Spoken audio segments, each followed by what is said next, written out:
Good evening. তো আজকের এই ক্লাসটিতে আমরা নেতাজি সুভাষ ওপেন ইউনিভার্সিটির MA পার্ট 2 এডুকেশন সাবজেক্টের পেপার 8B অর্থাৎ টিচার এডুকেশনের কিছু সাজেশন ভিত্তিক প্রশ্ন এখানে আমরা আলোচনা করব। তো এই ক্ষেত্রে তোমরা আমাকে অনেকেই কমেন্ট করছো যে স্যার আপনার এত লেট হচ্ছে। তো আমি এক্ষেত্রে বলি দেখো, যে তোমরা যদি কেউ যে প্রিভিয়াস ইয়ারের প্রশ্নগুলো দেখো তাহলে দেখবে যে পুরো শুধু দু একটা বাদ দিয়ে 17 সালে যা প্রশ্ন ছিল সেটাকে হুবহু কপি করে মোটামুটি ওরা 19 সালে দিয়ে দিয়েছে। ঠিক আছে? তো এবার সেখানে যদি আমি সেটা পুরোপুরি কপি করে দেই, সেটা যেমন একদিকে ঠিক নয়, তেমনি অন্যদিকে কিন্তু আরও কিন্তু যে সমস্ত প্রশ্নটা আসার সম্ভাবনা সেগুলো কিন্তু একদিকে ওটা ছাড়া হয়ে যাবে। তো সেই জন্য ওগুলো বের করতে আমার একটু সময় লাগলো। ঠিক আছে? এবং তারপরেও বলবো যেহেতু সময় লেগেছে তো এটার জন্য আমি ভীষণভাবে দুঃখিত। এবং এই যে প্রশ্নগুলো যে আছে এগুলো তোমরা আসলে সচরাচর বইয়ে পেয়ে যাবে। ঠিক আছে? যদিও আমাদের টিচার এডুকেশনের উপরে আমাদের বাংলা বই তেমন নেই। ঠিক আছে? কিন্তু তোমাদের মডেল বইয়ে অনেকগুলোতে ভালোভাবেই উত্তর দেওয়া আছে। তোমরা সেখান থেকেও তোমরা মেকআপ নিতে পারবে। তো যাই হোক, তাহলে এখানে মডেল 1 এ 18 নম্বরের জন্য যে প্রশ্নগুলো ইম্পর্টেন্ট, তো সেটা হচ্ছে স্বাধীনতা উত্তরকালে ভারতে শিক্ষক শিক্ষার বিকাশ। অর্থাৎ যখন আমাদের ভারতবর্ষ স্বাধীনতা লাভ করলো অর্থাৎ 1947 সালে, তো তার পরবর্তীতে এখানে শিক্ষক শিক্ষা কিভাবে বেড়ে উঠেছে বা বিকাশ লাভ করলো, তো সেটা সম্পর্কে তোমাদের এখানে লিখতে হবে। এরপর শিক্ষক প্রশিক্ষণ এবং শিক্ষক শিক্ষা এর মধ্যে পার্থক্য, অর্থাৎ একটা হচ্ছে টিচার ট্রেনিং, হ্যাঁ, এবং হচ্ছে টিচার এডুকেশন। ঠিক আছে? তো এই দুটোর মধ্যে পার্থক্য। এরপর বলছে শিক্ষক শিক্ষার প্রয়োজনীয়তা ব্যাখ্যা করো। অর্থাৎ টিচার এডুকেশন যে আছে, এই জন্য শিক্ষকগণের যে গুরুত্ব আছে সেটাই কিন্তু এখানে হবে। ঠিক আছে?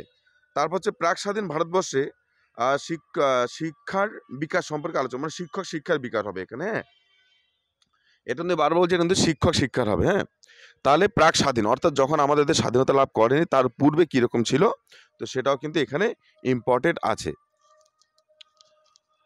এরপর 12 নম্বরের জন্য ভারতের শিক্ষক শিক্ষার গুণমান উন্নয়নে NCTE অর্থাৎ NCTE যে আছে, national council of teacher education, তো এই যে ভারত সরকার দ্বারা একটি গঠিত যে একটা সংস্থা, তো এটির কি কার্যাবলীগুলি রয়েছে এই শিক্ষক শিক্ষার গুণগত অর্থাৎ কোয়ালিটি অফ টিচার এডুকেশনের ডেভেলপমেন্টের জন্য। ঠিক আছে? তো এটা তোমাদের এখানে পড়তে হবে, লিখতে হবে। এরপর হচ্ছে মূল্যবোধ অভিমুখী শিক্ষা কি, শিক্ষক শিক্ষাকে কিভাবে মূল্যবোধ অভিমুখী গড়ে তোলা যায়, এটার জন্য তোমাদের আমি বলবো এটাও খুব একটা ইম্পর্টেন্ট প্রশ্ন, ভালো প্রশ্ন। এখানে বেশি সিলেবাসের প্রশ্ন দেওয়া সাজেশনে বেশি প্রশ্ন নেই। আমি বলবো এগুলো তোমরা মোটামুটি আগে ক্লিয়ার করে বা তৈরি করে তারপর এক্সট্রা তোমাদের যেগুলো ওগুলো তোমরা দেখে নেবে কিছু। ঠিক আছে? এরপর রয়েছে শিক্ষক শিক্ষা সম্পর্কে কোঠারি কমিশনের মতামত ও সুপারিশগুলি। ঠিক আছে? এরপর হচ্ছে NCERT এর কার্যাবলী। এবার কার্যাবলী মানে এটাও একটা ভালো একটা গুরুত্বপূর্ণ প্রশ্ন, তাহলে এটা তোমরা একটু দেখে নেবে। এরপর শিক্ষক শিক্ষা সম্পর্কে জাতীয় শিক্ষানীতি, অর্থাৎ এই যে জাতীয় শিক্ষানীতি এবং কোটারি কমিশন, এই দুটোর মধ্যে যে কোনো একটা আসবেই, যেটা আমার মন বলছে। ঠিক আছে? অতএব তোমাদের এটা পড়ে যাওয়া ভীষণভাবে দরকার। 4 নম্বরের জন্য প্রাচীন বৈদিক যুগের শিক্ষক শিক্ষা ব্যবস্থা সম্পর্কে লিখো। অর্থাৎ প্রাচীন বৈদিক যুগের কথা বলছে, ব্রাহ্মণ যুগের কথা বলেছে। তো সেই সময় শিক্ষক শিক্ষা কীরকম ছিল। এর মধ্যে শিক্ষক শিক্ষা সম্পর্কে ইউজিসি এর 4টি কাজ। তাহলে ইউজিসি এর 4টি কেন? 4টি যখন তোমরা পড়বেই তা বাকি 4টি পড়ে নিও। তার মানে এটা যদি তোমাদের 12 নম্বরে চলে আসে তাহলে এটাতেই কিন্তু তোমাদের হয়ে যাবে। ঠিক আছে? এরপর হচ্ছে প্রাথমিক স্তরে শিক্ষক শিক্ষার বিশেষ উদ্দেশ্যগুলো কী, কী? অর্থাৎ প্রাথমিক স্তরের শিক্ষার্থীদের জন্য বা সেই স্তরে শিক্ষক শিক্ষার জন্য যে উদ্দেশ্যগুলো আছে সেগুলো, সঙ্গে কাজগুলো বা গুরুত্বগুলো তোমরা একটু দেখে নেবে। এবার বৌদ্ধ যুগের শিক্ষক শিক্ষার ব্যবস্থা, শিক্ষক শিক্ষার ব্যবস্থা কীরকম ছিল? অর্থাৎ প্রাচীন ব্রাহ্মণ যুগ তারপরে বৌদ্ধ যুগে কেমন ছিল সেটা। এর হচ্ছে মডেল 2, এখানে হচ্ছে অনুশিক্ষণ অর্থাৎ মাইক্রো টিচিং বলতে কী বোঝায়? অনুশিক্ষণের বিভিন্ন ধাপগুলি, সঙ্গে আমি বলবো যে তোমরা বৈশিষ্ট্যটা অবশ্যই পড়ে নেবে। ঠিক আছে? তার কারণ এটা পড়লে অন্যগুলো হয়ে গেল। এবার ভারতের শিক্ষক শিক্ষার ক্ষেত্রে বিভিন্ন সমস্যা এবং তাদের প্রতিকার বা সমাধান কৌশল, অর্থাৎ প্রবলেমস অফ টিচার এডুকেশনস এবং মানে ওটাকে আমরা কিভাবে রিমুভ করতে পারি সেই সমস্ত প্রবলেমগুলোকে, বা কীভাবে আমরা সেইগুলোকে ওভারকাম করতে পারি। ঠিক আছে? তো সেটা এটা আমি বলবো এটাও একটা খুব একটা গুরুত্বপূর্ণ একটা প্রশ্ন তোমাদের জন্য।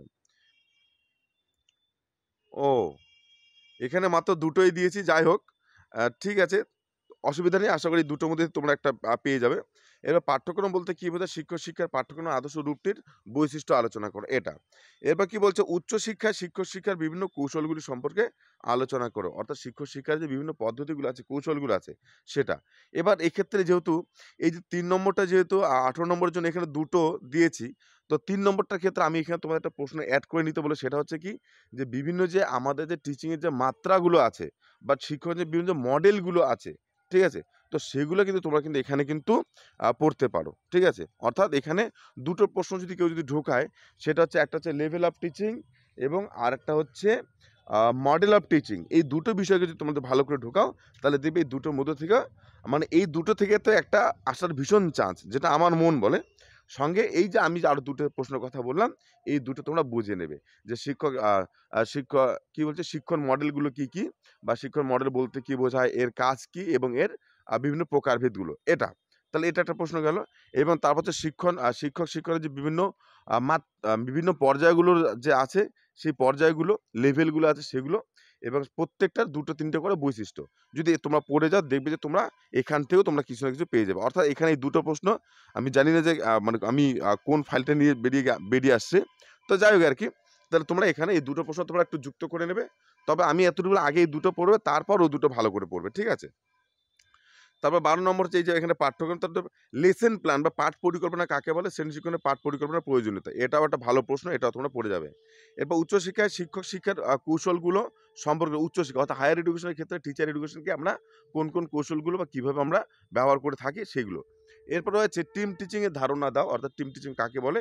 এবং তার বৈশিষ্ট্য, গুরুত্ব, সুবিধা এবং অসুবিধা। অর্থাৎ এটা আমি পুরোটাই আমি একটা লিখে দিয়েছি যাতে প্রত্যেকটা তোমরা অল্প করে পড়লেই তোমাদের হয়ে যায়। এরপর প্রাথমিক এবং মাধ্যমিক শিক্ষা স্তরে শিক্ষক-শিক্ষার বৈশিষ্ট্য এবং গুরুত্ব। অর্থাৎ আমরা যারা করে এই যে ডিএলএড করছি, তো ডিএলএড যে ছেলেমেয়েরা যে করছে, তো তোমাদের কেন করানো হচ্ছে? তো তার বৈশিষ্ট্যটা কোথায়? তার গুরুত্বটা কি? এটা হচ্ছে তোমাদের জানার একটা বিষয়। এবং ৪ নম্বর হচ্ছে অ্যাকশন রিসার্চ এবং মৌলিক গবেষণা অর্থাৎ বেসিক বা ফান্ডামেন্টাল এর মধ্যে পার্থক্য এটা। তারপর সিমুলেটেড টিচিং কি এবং এর বৈশিষ্ট্য এবং সুবিধা। ঠিক আছে? এরপর হচ্ছে ইন সার্ভিস টিচার এডুকেশন বলতে কি বোঝায়? এবং প্রি সার্ভিস টিচার এডুকেশন বলতে কি বোঝায়? এবং প্রত্যেকে আমি বলব ২ টো ৩ টা করে তোমরা বৈশিষ্ট্য পড়ে নেবে। ঠিক আছে? এবার আদর্শ শিক্ষক শিক্ষণ পাঠ্যক্রমের কয়েকটি বৈশিষ্ট্য। যেটা প্রশ্ন এখানে দেখছি আমি রিপিট হয়ে গেছে। ওকে। তো তারপর হচ্ছে পশ্চিমবঙ্গের শিক্ষক শিক্ষার বিভিন্ন সমস্যাগুলো কি, কি? এবং সেগুলো কি করে আমরা সমাধান করতে পারি? তো এটাও একটা ভালো একটা প্রশ্ন। তাহলে এই যে আমি যে প্রশ্নগুলোর কথা বললাম, ঠিক আছে? আমাকে তোমরা যারা অনেকেই তোমরা এটা বলো যে স্যার কমন পাবো কিনা?